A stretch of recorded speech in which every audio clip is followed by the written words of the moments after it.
Welcome to Tenor Tech, where I solve the problems you didn't even know you had. You start by validating power sources. Plug the official AC adapter into the dock and a working wall outlet. This ensures the PD handshake can begin. Once done, check the adapter brick. If it feels hot or frayed, replace it because voltage irregularities prevent the dock from powering on. Make sure switch battery isn't depleted. Leave it charging directly with the adapter for 5 minutes. These quick verifications rule out common failures and let you proceed to internal and signal checks with confidence. Next, you verify signal and internal connections. Connect the dock to a TV with a known good HDMI cable.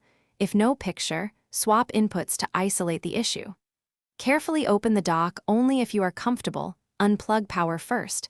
Then reseat internal ribbon cables and look for corrosion or bent pins because poor contacts stop power delivery. If you have a multimeter, check for a 5V standby on the USB-C V-bus and the 15V rails that power video.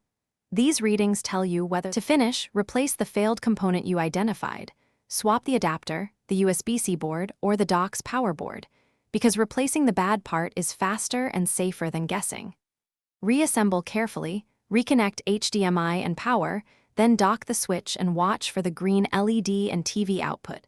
Confirm resolution and sleep settings so the console sends video. If the dock still won't power, try a different dock or contact service and report the voltage readings and symptom timeline. That information speeds any professional repair. Thanks for watching. Subscribe to keep your life in tune.